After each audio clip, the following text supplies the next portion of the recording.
কিছুক্ষণ আগে আওয়ামী লীগ সরকারের যে স্পিকার রয়েছেন শিরিন শারমিন তাকে কিন্তু এই সিএমএম কোর্টে তোলা হয়। আপনাদের যদি জানিয়ে রাখি যে গতকাল মধ্যরাতে যে আইন শৃঙ্খলা বাহিনী রয়েছেন তারা কিন্তু রাজধানীর ধানমন্ডি এলাকা থেকে কিন্তু এই ডাক্তার যে সাবেক স্পিকার শিরিন শারমিন তাকে গ্রেফতার করা হয় এবং তারপরে কিন্তু তাকে ডিবি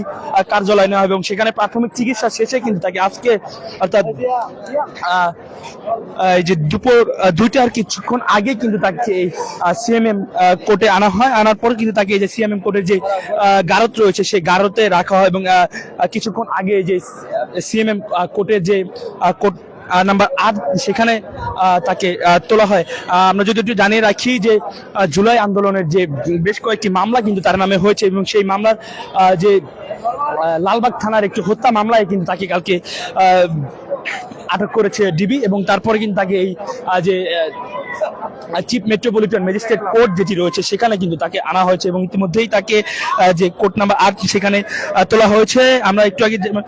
দেখছিলাম যে আইন শৃঙ্খলা বাহিনীর কড়া নিরাপত্তায় কিন্তু তাকে ভিতরে নেওয়া হয়েছে। আপনি যদি জানিয়ে রাখি যে গত 5 আগস্ট আওয়ামী লীগ সরকার পতনের পর কিন্তু আসলে যে আওয়ামী লীগ সরকারের যে বিভিন্ন নেতা কর্মীরা রয়েছেন তারা কিন্তু বিভিন্নভাবে তারা পালিয়ে গিয়েছেন এবং বিভিন্ন কয়েকজনের নামে কিন্তু মামলা হয়েছে এবং তেমনি যে সাবেক স্পিকার যিনি রয়েছেন সংসদ সদস্য যে স্পিকার ডক্টর শিরিন শারমিন তাকে কিন্তু আসলে গতকাল ধানমন্ডি তার এক আত্মীয়র বাসা থেকে কিন্তু মধ্যরাতে তাকে গ্রেফতার করা হয়। আপনার যদি আরেকটু জানিয়ে রাখি যে যে জুলাই গণঅভ্যুত্থানে যে বেশ কয়েকটি মামলা কিন্তু তার নামে করা হয় সেই মামলার লালবাগ থানার একটি হত্যা মামলা কিন্তু তাকে আসলে গ্রেফতার দেখানো হয় এবং ইতিমধ্যেই তিনি যে চিফ মেট্রোপলিটন ম্যাজিস্ট্রেট কোর্ট রয়েছে সেই কোর্টের রয়েছে এবং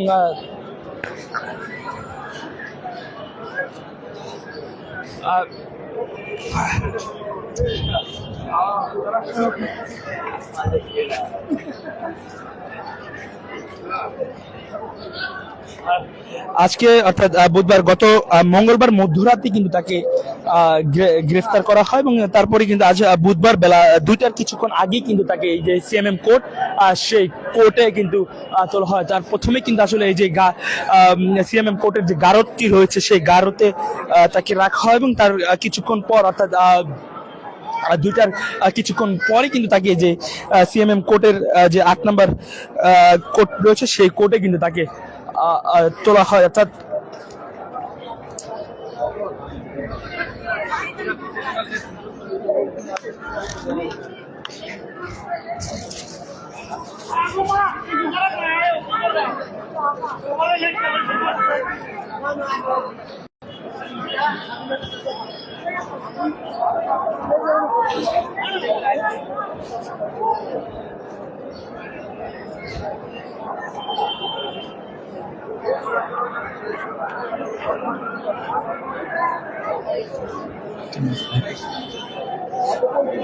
দর্শক আপনারা যদি আরেকটু জানিয়ে রাখি যে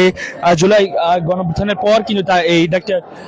যে শিরিন শারমিন সাবেক স্পিকার যিনি রয়েছেন তার নামে কিন্তু বেশ কয়েকটি মামলা দায় করা হয় এবং সেই মামলার একটি মামলা অর্থাৎ লালবাগ থানা একটি হত্যা মামলা কিন্তু তাকে কাল গ্রেফতার দেখানো হয়। তো যদি আরেকটু জানিয়ে রাখি যে গতকাল মধ্যরাতে কিন্তু তাকে যে ধানমন্ডির একটি তার আত্মীয়র বাসা থেকে কিন্তু তাকে গ্রেফতার করা হয় এবং গ্রেফতারের পরে কিন্তু তাকে সরাসরি যে ডিবি কার্যালয় সেখানে নেওয়া হয় এবং সেখানে প্রাথমিক জিজ্ঞাসাবাদ শেষে কিন্তু তাকে এই আজ বেলা 2টা নাগাদ কিন্তু তাকে এই যে চিফ মেট্রোপলিটন যে ম্যাজিস্ট্রেট কোর্টটি রয়েছে সেই কোর্টে তাকে তোলা হয় এবং ইতিমধ্যেই কিন্তু তিনি এই যে কোর্টের যে 8 নম্বর কক্ষ রয়েছে সেখানে তিনি নিয়ে যাওয়া হয়েছে। কিছুক্ষণ আগে আইন শৃঙ্খলা বাহিনীর কড়া নিরাপত্তায় কিন্তু আসলে তাকে